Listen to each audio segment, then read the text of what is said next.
Voilà. Bonjour à tous et bienvenue dans One Ministry Jesus. Juste une virgule. Aujourd'hui, je vais parler de la prison. Juste effleurer.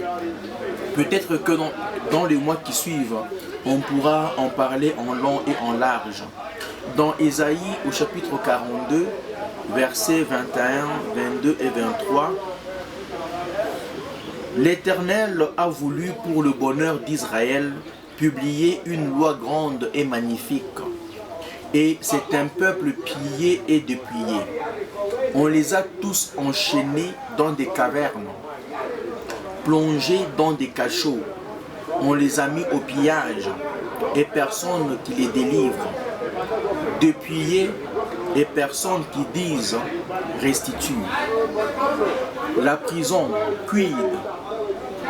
La prison est entendue comme un établissement pénitentiaire où sont détenues les personnes condamnées à une peine privative de liberté ou en instance de jugement. Alors, de même qu'il existe des prisons physiques ou naturelles avec des réalités qui sont les leurs, il existe également des prisons spirituelles, des centres pénitentiaires spirituels qui sont gardés et régis par les lois du monde des ténèbres. Et dans ces prisons spirituelles, le diable est les maîtres et ces démons sont des geôliers ou gardiens qui arrêtent et contrôlent ceux qui sont à leur pouvoir. Question. Dans la nouvelle alliance, un enfant de Dieu peut-il être un prisonnier spirituel? Un enfant de Dieu peut-il être prisonnier? Je dis oui. Si votre état perdure, dites-vous qu'il y a un problème. Un prisonnier spirituel n'est pas maître de ses actions. Les bonnes choses ne se réalisent pas dans sa vie. Et Osée au chapitre 4, verset 6 dit: mon peuple est détruit parce qu'il lui manque de la connaissance.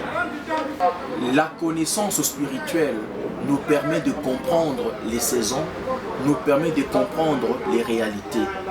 Mais l'ignorance spirituelle pousse les chrétiens à nier qu'ils sont en prison et pourtant l'évidence de leur vie prouve qu'ils sont bel et bien en prison.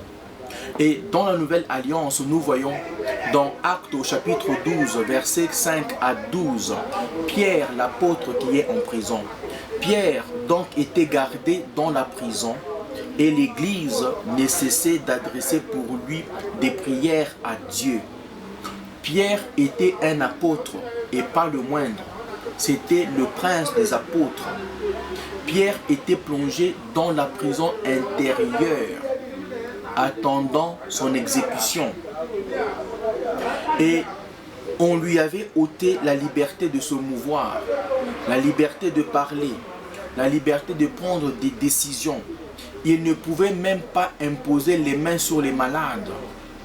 Bien-aimés, vous pouvez être parent et être dans une prison morale.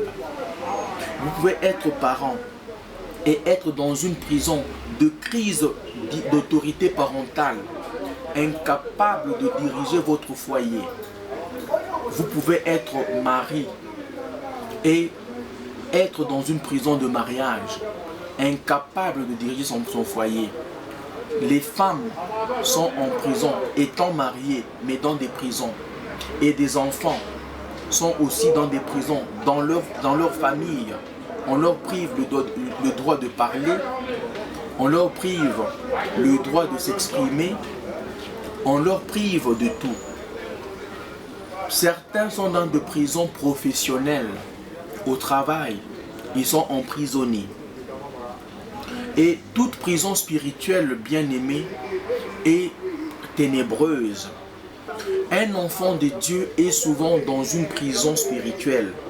Actes chapitre 5, verset 19, la Bible dit ceci.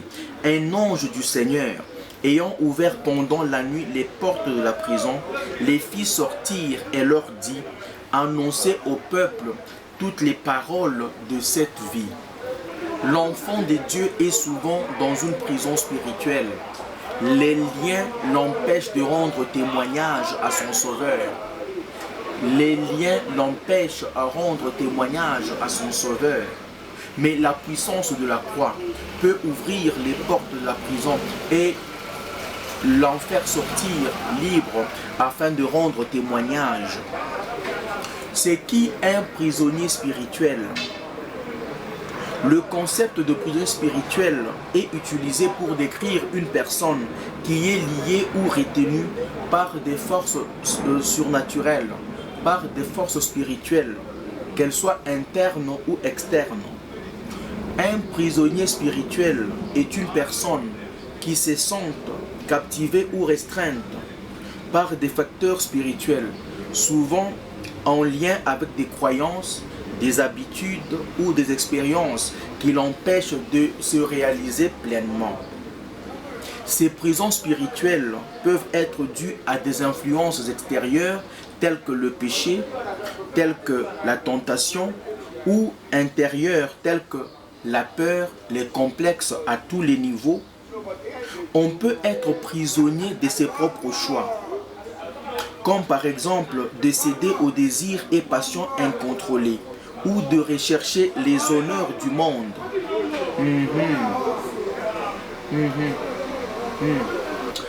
Bien aimé, juste quelques facteurs d'un prisonnier spirituel.